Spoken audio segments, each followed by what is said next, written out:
Oke, kembali lagi di Bitter Talk, Bitter Way to Make You Better barengan saya Danis Kirana, dan saat ini saya sudah barengan sama seseorang yang luar biasa keren dan menginspirasi, dan termasuk seseorang yang saya kagumi dari dulu, Oneng Sugiarta. Danis, apa kabar? Kabar baik Mas Oneng, apa kabar? Baik, dan aku kangen loh suasana mikrofon kayak gini. Gimana? Berarti dulu sempat mengalami situasi yang sama ya Mas? Iyalah. Itu dia tuh.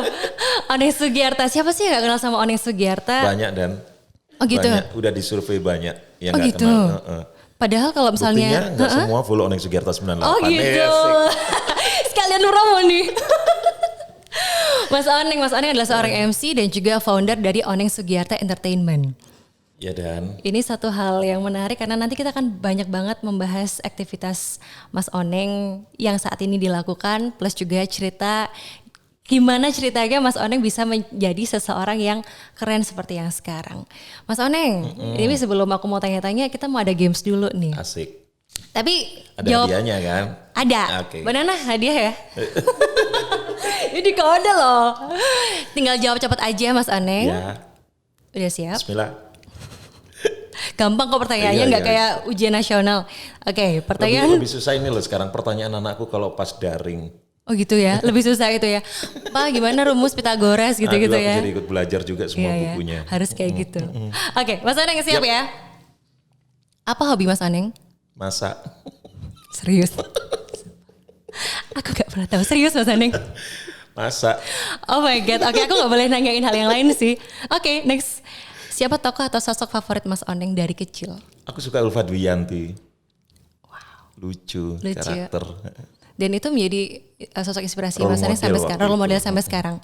Waktu itu role model Waktu itu. sempat menghilang, kita cari, akhirnya ketemu Instagramnya beberapa bulan lalu. Oke, wow. Akhirnya dia tampil lagi kan sekarang. Iya, nice. Oke, pertanyaan selanjutnya, makanan favorit? Karena suka masak kan? Tahu, Olahan tahu diapain gitu ya? tahu. Pokoknya apalagi tahu sukun, seneng banget. Tuh kode ya kalau ada yang mau ngasih Mas Oneng makanan tahu sukun. Enak wes uripku iki murah meriah. Tapi sehat ya Mas? Alhamdulillah ya Alhamdulillah kan. sehat. Kedelai kan itu. Yoi, benar. Pertanyaan selanjutnya, cita-cita Mas Oneng dari kecil? Guru.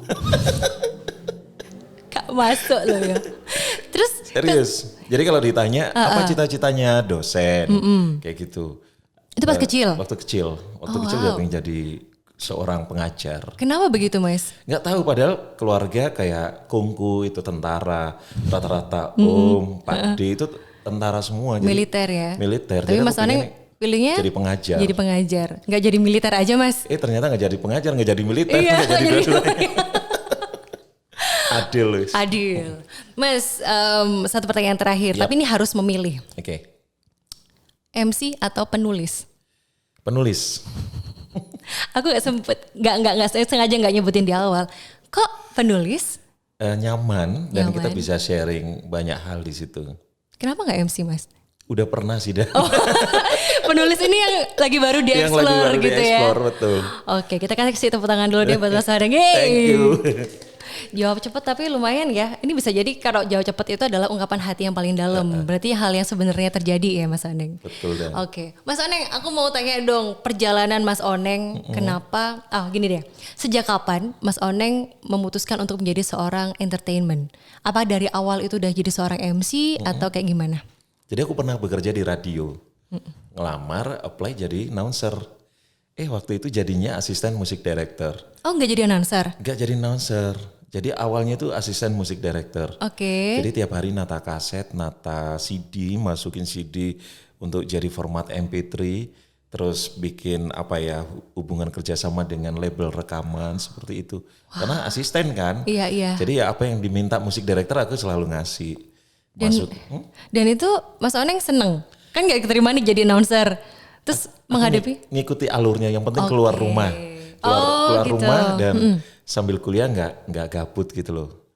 Oh, pada saat itu kuliah ya Mas Oneng? Saat itu kuliah dan waktu itu aku juga kerja di salah satu tempat kakak temanku, dia bikin workshop kayak kerajinan daur ulang gitu. Jadi aku kerja double dan belum di usia segitu aku juga bikin ini toko perhiasan, toko aksesoris di Pasar Sukun. Oh my Jadi aku buka bedak di situ. Wow, Serius. enggak semua orang tahu loh ini. Beneran loh, serius Mas. Serius. Tapi Jadi akhirnya, terus habis itu? memang harus fokus. Iya, Harus fokus. Bedak akhirnya dijual karena memang makin lama makin sepi, tergerus sama online. Jadi aksesorisnya pasti orang pilih online variannya lebih banyak. Tapi nggak sempat jualan online pada saat itu? Waktu itu juga sempat jualan, tapi kan zamannya masih Friendster, Oh iya, Facebook belum rame, belum ada, iya. kan? BBM Kayak juga gitu-gitu. belum ya? BBM juga belum masuk. Yoi. Gitu. Jadi Sebentar, Friendster berarti aku pas SMP. Itu Mas Oni waktu kuliah ya? Kuliah iya, semester berapa Mas? jadi awal-awal aku sudah mulai kerja sih. Di awal-awal aku udah mulai kerja. Kalau untuk yang bedak itu awalnya kan dipakai buat koran. Terus akhirnya aku pakai aksesoris. Aku mulai kelas 6 SD loh jual koran. Jualan koran kelas 6 Serius? SD? Wow. Aku jualan koran. Bawa sepeda, tapi koran itu selalu lecek setiap aku setorkan ke agen koran. Karena aku baca semuanya. Jadi setiap pagi hal yang wajib aku lakukan baca koran, baca majalah yang aku jual. Gitu. Itu kayak sebagai bahan beriklan ya, promosi ya. Jadi sekolahnya bodoh tapi kita tahu update tapi kan informasi terbaru. Akhirnya duitnya juga ada Amin. gitu kan. Amin amin. Terus Mas Oneng habis ngejual yang ada di bedak terus tetap jalan di radio juga. Iya, jadi bedaknya aku jual, terus aku fokus di radio sama kuliah, tapi akhirnya kuliahnya juga merotol. Jadi aku tetap fokus di radio sama beberapa pekerjaan yang lainnya, karena dari radio itu akhirnya kayak efek domino, ada tawaran A, B, C segala macam. Berawal dari radio Berawal ya. dari radio, dari asisten musik director, masukin lagu-lagu ke format MP3 tadi buat teman-teman penyiar, terus naiklah dikit jadi marketing, bukan diajak, aku yang menawarkan diri. Karena aku jadi asisten musik director, tapi aku juga ngasih iklan gitu loh ke teman-teman. Oke. Terus yang ini ya ingin datengin iklan termasuk Mas datangin Oneng. iklan, asisten musik director. Jadi karena networking itu tadi, terus teman-teman bilang, apa kan gak tadi marketingnya enak Vini Sakmini, kayak gitu-gitu. Aku kan seneng kalau ada suara atau ada apa aja announcement tentang fee, aku langsung semangat. Ya wes lah, ayo. cuan gitu ya. Cuan. Akhirnya waktu itu aku sempat bikin konsep jualan nama tim marketing di radio. Ngini dok, kita nggak bakal dapat iklan banyak.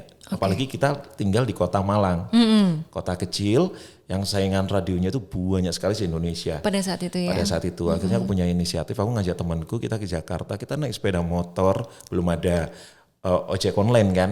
Kita naik sepeda motor satu persatu datengin agensi iklan yang ada di Jakarta. Itu Mas Oneng sama partner Sama partner. Dan aku yakin hasilnya sampai sekarang masih bisa dirasakan sama teman-teman radio tersebut. yang, Jadi semacam ini ya Mas, inisiator yang bawa gitu ya. Iya, jadi sekalian gitu loh. Dan kenapa kita cuma nunggu dari agensi Jakarta, kenapa kita nggak datang, nggak memperkenalkan diri.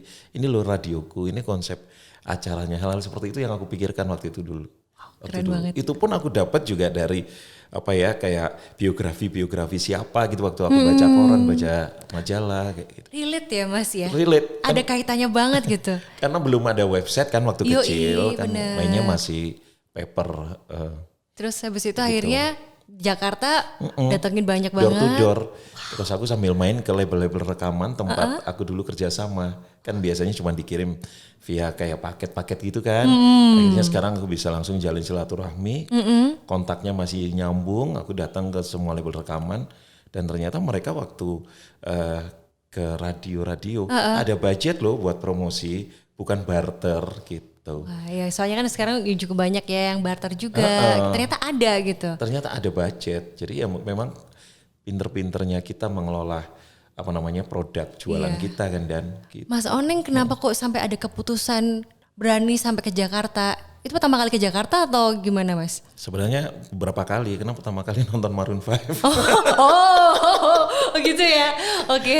Jadi 2005 kalau nggak salah. Tapi kan ibarat Jakarta kan tempat baru buat Mas Oneng untuk berkunjung gitu. Tapi aku yakin aku banyak diterima sama teman-teman di sana, karena sebelumnya aku bikin relation yang bagus dengan teman-teman label kayak gitu.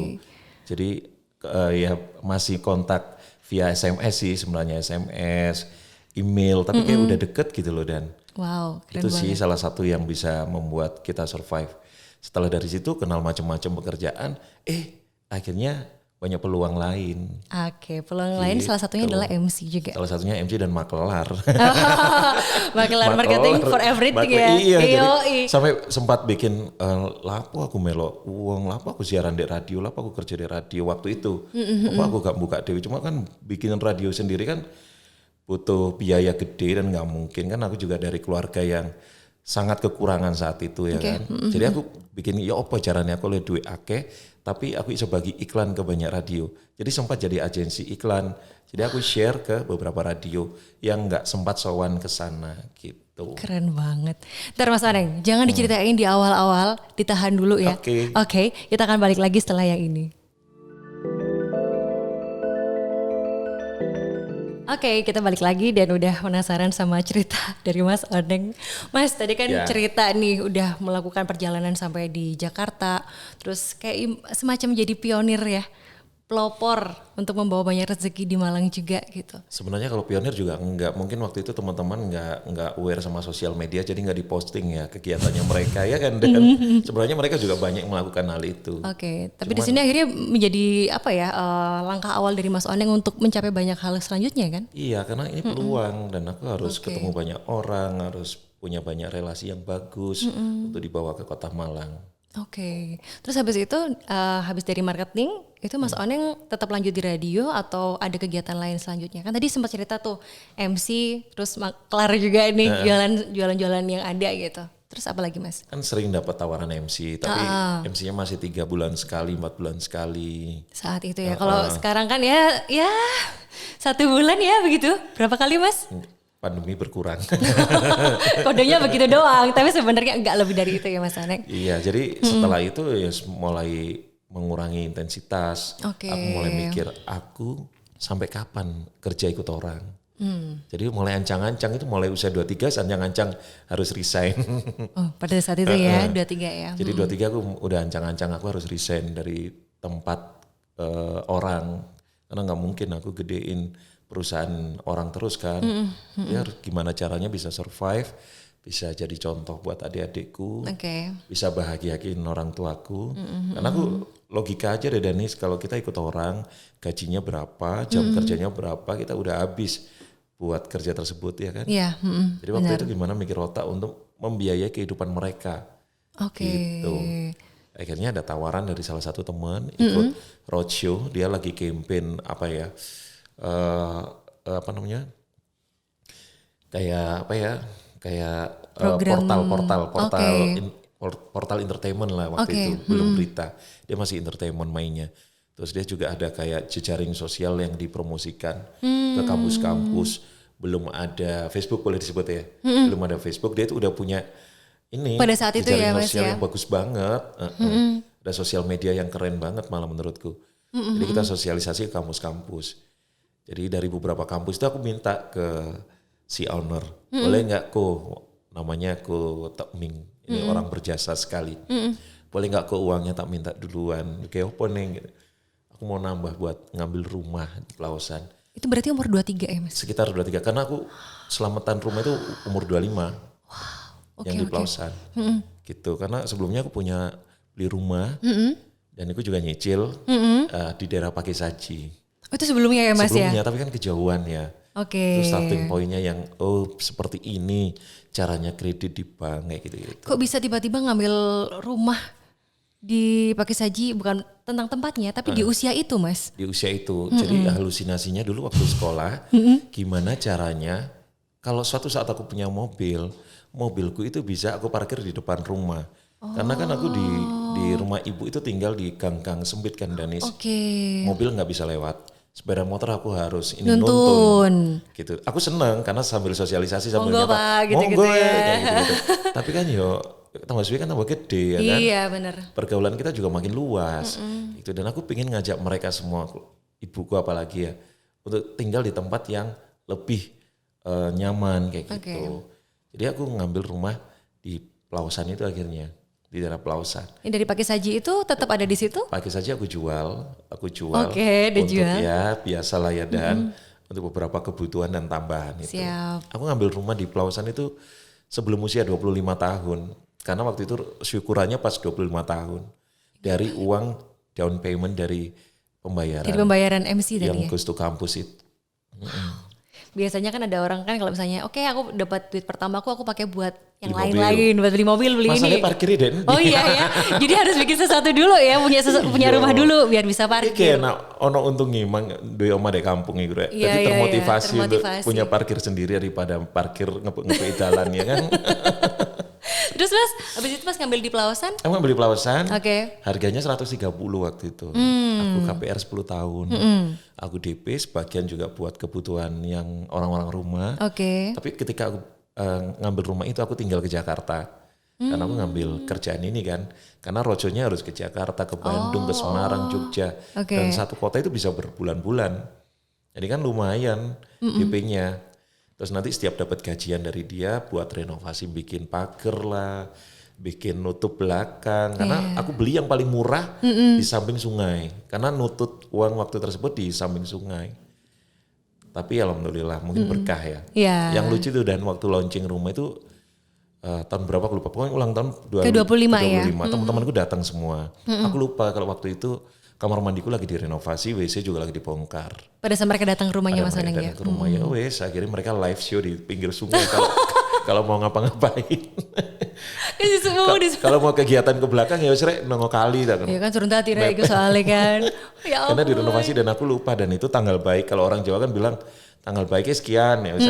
Ternyata itu tanggal baik Pas ya? ulang tahunku ternyata. Pas ulang tahunku katanya tanggal baik. Dan teman-temanku ya biasa kan lebay bodo teko HP. Ya itu live show itu tadi. Itu kenangan tak terlupakan sampai sekarang selalu diceritakan sama teman-teman. Biar Oneng pindahan karena kamar mandi. Aku pikir di tetangga bisa Mas, kan nggak Kenapa? mungkin di tetangga. Itu rumah pertama. Rumah di pertama. deretan itu. Oh, di Pelausan itu. Kayak perumahan deh berarti ya Mas ya. Rumah. Jadi hampir setiap hari itu kemasukan ular karena kan deket sungai dan Iya. semua sawah kan. Berarti itu ceritanya rumah keduanya Mas Oneng. Akhirnya jadi rumah. Jadi rumah keduanya Mas Oneng. Tetap ya dari MC ya Mas ya. Iya. Dan kegiatan yang lain tadi maklar tadi ya, jualan ini itu gitu. Ngikut. Ngikut. Oke. Terus Mas Oneng habis itu tetap di dunia MC dan awalnya memutuskan oke aku di MC aja gitu. Karena bosen kerja dengan orang, jam kerja yang tersita. Terus aku juga pengen dapat penghasilan yang lebih. Oke. Karena aku mikir kalau aku jadi MC pasti aku ketemu banyak orang, banyak relasi. Tapi aku juga makin ke sininya aku juga makin mikir kalau aku ngambil MC yang pangsa pasarnya yang ini aja, klienku terbatas ini aja. Ya apa caranya aku iso mlebu ballroom?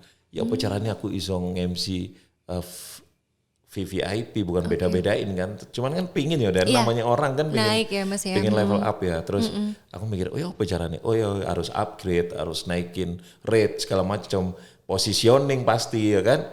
Akhirnya mulai mikir harus positioning. Udah mulai brandingnya udah mulai dibentuk ya Mas. Iya, terus aku sampai bikin tim kecilku itu tanya ke beberapa MC sekitar. Mbak kalau buat tanggal ini berapa, fee-nya berapa? Padahal itu dari timku nanya, survei harga ke teman-teman yang Itu nanyain ke ini Mas, ke penyelenggaraan acara. Enggak, teman-teman sesama profesi MC. Oh my God, Jadi gitu. jadi nanti ternyata segini, aku tak naikin segini gitu. Oke. Di situ orang mikir, kok ini kok sing didol larang, ganteng enggak, boys enggak.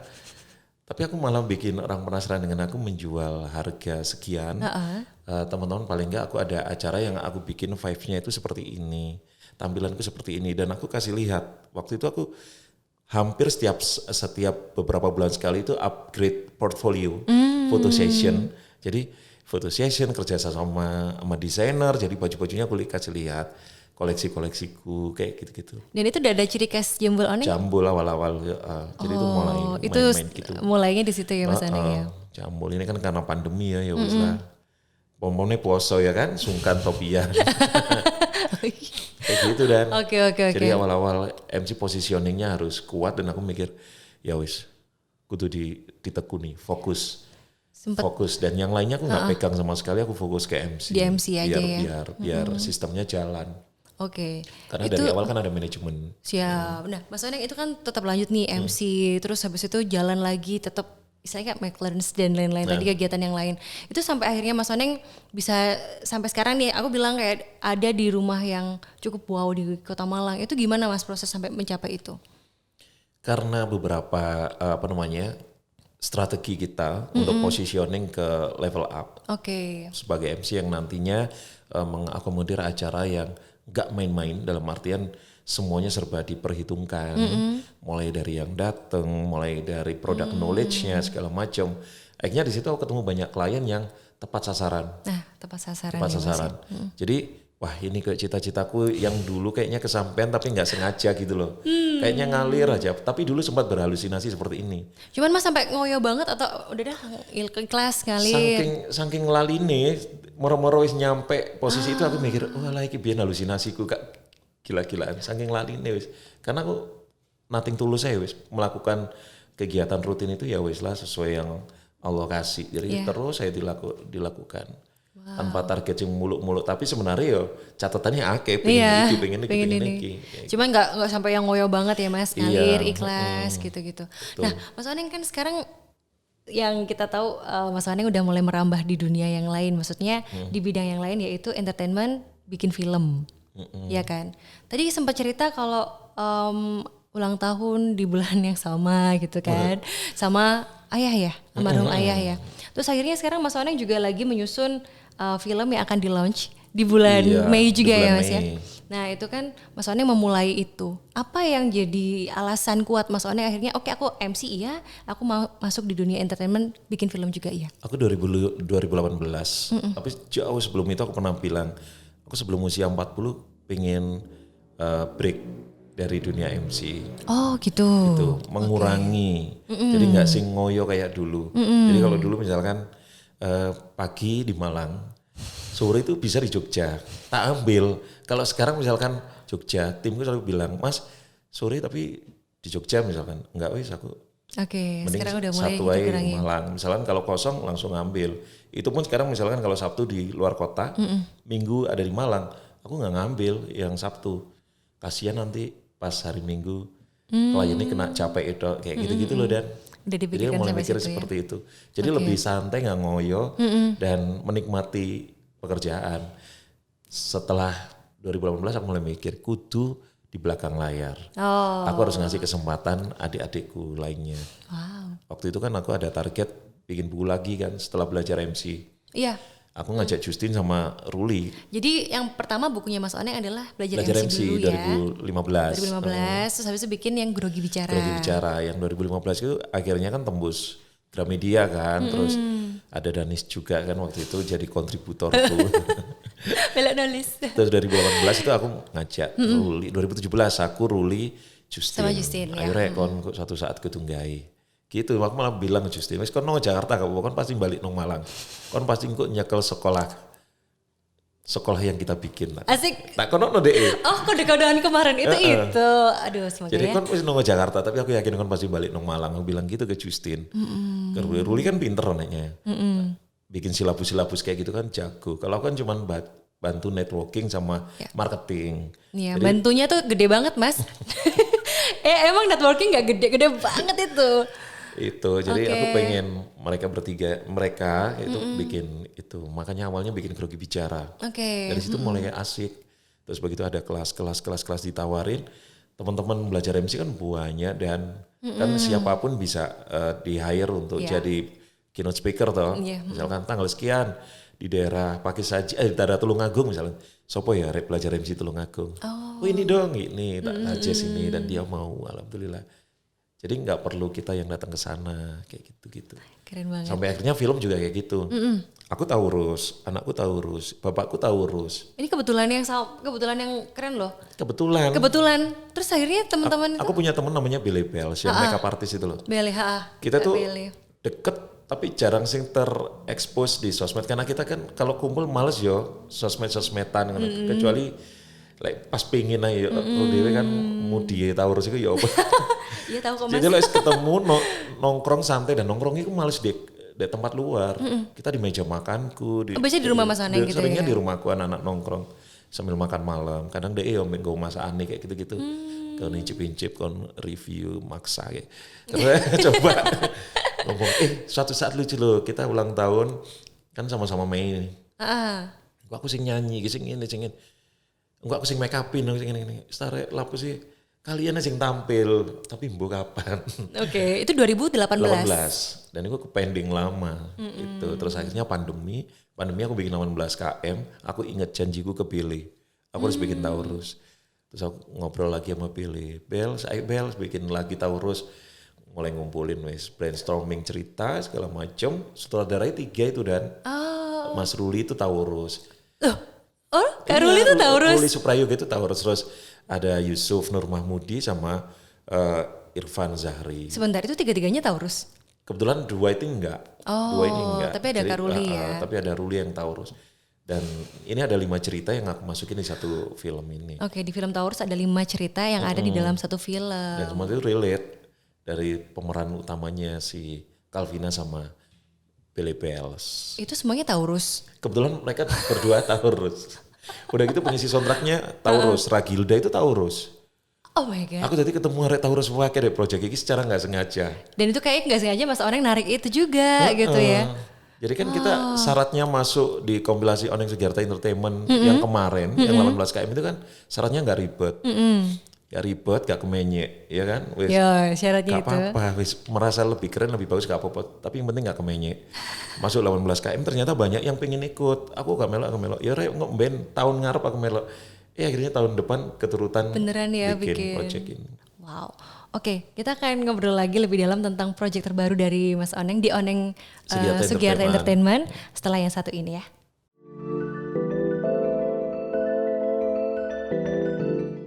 Oke, kita balik lagi dengan cerita dari Mas Oneng. Seru affair ya. Seru affair ya sih. Iya loh, kita ngobrol banyak hal loh. Tapi di sini harus lebih seru. On airnya juga harus lebih seru. Kali ini. Siap. Mas Oneng di Oneng Sugiarta Entertainment itu kan selain film ya, juga beberapa teman-teman musisi juga tergabung di situ.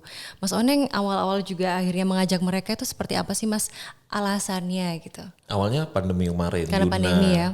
Yuna itu pernah aku bikinkan lagu Stalking Kamu itu 2018 dan itu 2018 berarti? Puasa-puasa 2018. Cuma karena kesibukan Mbak Diva tersebut, lagunya terbengkalai. Sebentar. Ini yang bikin lagunya Mas Oneng? Aku yang bikin. Lirik sama nadanya semuanya Mas Oneng? Dangdut sih waktu itu. Zaman-zaman Via Valen ngetop. Tahun 2018. Jadi habis acara sama Via Valen di bis Bagong Mantu kan datengin Via Valen. Sebelumnya Unggul juga datengin Via Valen. Terus aku mikir, Yuna lagunya Via Valen ki opo sih sing gare enak.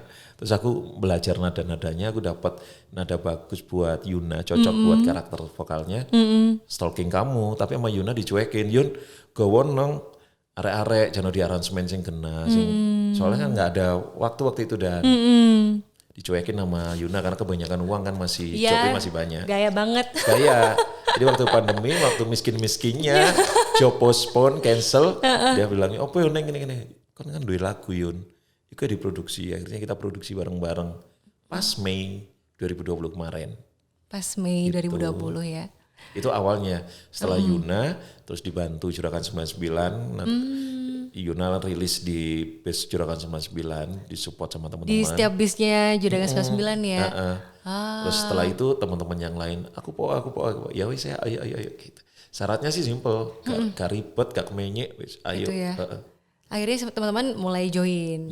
Karena aku selalu menanamkan ke teman-teman, Rek, ojo wedi mek karyamu. Saelek karyamu, aku yakin pasti ono wong sing ingin menikmati di suatu saat. Iya. Tapi lek kon merasa karyaku sing paling apik, pasti ono sing gak seneng ambek karyamu. Kayak gitu. Penting percaya diri aja. Ya kan, percaya diri tapi gak oleh over juga. Iya, biar benar. gak kemenyek itu tadi.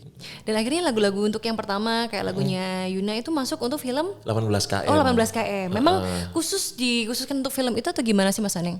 Akhirnya dari beberapa lagu tersebut, emang lu iki lek gak sesuatu produk. Akhirnya kan, masuk ke film. Terus waktu itu kebetulan juga banyak alat rapid nganggur. Lumayan iki iso di kai-kai lek pas butuh apa kayak gitu. Kan dulu zamannya rapid cubles-cublesan dan Iya. kayak gitu. Jadi aman. Semuanya main 18 KM sama soundtrack-soundtracknya. Oke. Gitu. Tapi sebenarnya untuk film pertamanya Mas Oneng kan tadi sempat cerita Taurus. Idenya Taurus. Idenya Taurus dulu tapi keluarnya 18 KM. 18 KM. Oke. Taurusnya baru keluar sekarang Mei.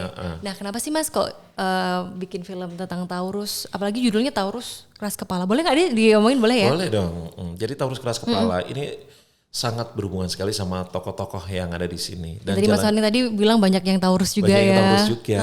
Terus jalan ceritanya aku bikinnya juga yang gak jauh-jauh dari inner circleku. Jadi ini banyak curhatan-curhatan dari inner circle dan kejadian nyata yang aku masukkan di film ini gitu. Di 5 film Di yang 5 ada di film Taurus ini. yang aku masukin di bioskop jadi satu film utuh, tapi nanti di YouTube ada 5 part gitu. Keren banget. Itu dari kisah nyata juga. Dari kisah nyata. Banyak kisah nyatanya. Terus pemain-pemainnya juga kebanyakan Taurus. Taurus zodiaknya. Terus penyanyi Kebanyakan juga Taurus. Sampai aku yang terakhir itu Ragilda bilang, "Masa kita Taurus bisa loh?" Loh. Taurus kabeh. Keren banget Mas. Tapi Mas Ona juga sempat cerita waktu off air juga kan. Enggak sih tadi Ona juga tentang 3 orang. Yang penting dalam hidupnya Mas Ona juga Taurus ya. Taurus. Almarhum Bapak. Iya, almarhum bapakku itu 15 Mei dan Taurus banget. Ule anakku yang SD itu 13 Mei. Deketan ya? Deket, aku 6 Mei. Ya wis. Iya deket banget. Jadi seringnya dulu ulang tahun gabung kalau nggak sama Ule sama bapak dulu. Itu aku ngalah. Itu ya awalnya ya. Terus Mas Oneng kedepannya juga nih kalau boleh tahu nih mungkin ada bocoran akan ada film lagi nggak? Jadi Taurus ini kan 5 film yang kita gabungin di bioskop jadi satu nanti bulan Mei. Mei tanggal berapa nih? Tanggal 15. Tanggal 15 ya, Pas ulang oke. tahunnya bapakku. Itu pas ulang tahunnya almarhum bapak? Almarhum bapak. Biar seneng lah ya kan. Kan ada sedikit ceritanya yang aku angkat gitu. Oke. Terus Keren. 15 Mei. Setelahnya itu nanti beberapa bulan kemudian kita masukkan ke YouTube tapi dengan 5 episode dari satu cerita ini gitu. Ya kita goreng sampai akhir tahun. Oke lah, ditunggu ya filmnya pasti menarik banget. Insya Allah. Dan Amin. Nah Mas Oneng sedikit cerita dari Mas Oneng tadi pas di off air juga sih. Banyak hal yang dilakukan Mas Oneng itu juga karena untuk orang tua gitu. Seberapa besar sih Mas ngaruhnya restu ibu, mungkin restu almarhum bapak juga ke kehidupan Mas Oneng? mungkin kalau dibilang seberapa ngaruhnya ya semua yang terjadi sekarang itu karena usaha dan doa beliau loh. Beneran aku juga merasa kalau aku ketemu Danis, ketemu Ratna dan tim ini pasti juga karena doa dari ibuku. Itu setiap hari dia selalu berdoa harus anak-anaknya ketemu dengan orang-orang baik, dikelilingi inner circle yang baik, dapat rezeki yang baik, yang halal, pokoknya bisa membantu orang baik juga kayak gitu-gitu sih. Itu doa sederhana ibuku yang selalu disampaikan dan aku selalu dikasih cerita itu. Jadi aku harus tularkan ke anakku juga. Jadi sampai sekarang misalkan Ole punya jam pelajaran yang lumayan padat, tugas yang padat. Aku bilang, bisa nggak? Gak bisa, ditaruh, gak usah dikerjakan. Kerjakan yang kamu bisa, kamu seneng gitu. Jadi hal yang dilakukan ibuku, orang tuaku aku lakukan ke anakku sekarang. Itu karena aku pingin kita hidupnya yang tenang-tenang wis. Yang baik-baik ya, nggak usah ngoyo-ngoyo. Yang bahagia, yang anteng. Bahagia, gitu. yang penting manfaat, kayak gitu aja. Wah adem banget nih. Gitu. Iya. Awalnya kan Taurus juga semuanya, ya udah pakai uang tabungan sendiri. Soalnya kan jalan ceritanya juga sangat idealis kan dan nggak komersil gitu loh. Tapi ada teman, kebetulan dia Taurus juga mau jadi eksekutif produser, ya Allah rezeki. Oh iya? Iya, Taurus mereka itu. Eksekutif produsernya Taurus. Ini kebetulan yang tapi mungkin sudah direncanakan sama Yang Maha Kuasa nih Mas. Luar Ketemu biasa. beberapa orang inner circle yang baik-baik. Keren banget. Tapi zodiak lain banyak juga yang support. Iya. Kan? Cuma di sini memang yang diangkat adalah Yang diangkat Taurus, keras kepalanya itu loh Dan. Tapi kadang kalau dari sisi keras kepala bisa menghasilkan sesuatu ya Mas. Kebaikan-kebaikan juga. Ya. Keras kepala tok gak oleh apa-apa gak sumput. Iya. Mas Oneng ini boleh nggak sih dikasih cerita apa ada mimpi dari Mas Oneng yang belum terchecklist atau mungkin sekarang lagi on the way ke situ, mimpi yang belum terjadi gitu. Aku dulu sempat berpikiran kapan ya punya kuburan private buat keluarga dan orang-orang sekitar gitu loh. Jadi aku pengen punya tanah luas banget di situ buat orang-orang kesayanganku nanti pada saat peristirahatan terakhir. Buat istirahat terakhir. Jadi aku liat Nyekarena gitu loh. Ternyata bapakku meninggal duluan di tempat yang beda kayak gitu-gitu. Hal-hal yang itu tapi aku yakin suatu saat pasti bisa. Itu sih keinginanku. Wow. Biar semuanya bisa ngumpul di dunia dan akhirat. Aduh Mas Oneng. Karena tak berepes. Mas Oneng oke. Mungkin yang terakhir nih Mas Oneng. Ada gak nih tips dari Mas Oneng untuk teman-teman yang sekarang mungkin lagi dalam kondisi berjuang. Atau mungkin lagi menghadapi suatu tantangan dalam hidupnya. sangat klise menikmati proses. KWP bisa menikmati proses, tapi kalau aku bilang jadi seorang entertainer itu ujiannya banyak. Kita nggak boleh minder, tapi kita juga nggak boleh kemenye. Itu aja sih kuncinya. Ojo minder tapi ojo kemenye. Tapi kan ada di tengah-tengah, rek. Tapi kan tetap show off. Show off dengan prestasi, bukan sensasi. Siap. Terima kasih banyak Mas Oneng untuk waktunya. Semoga kita bisa lanjut ngobrol-ngobrol di lain kesempatannya. Amin ya. Terima kasih, jaga kesehatan, salam buat Oli dan keluarga ya. Thank you. Terima kasih. Oke, kita pamit ya. Terima kasih. See you.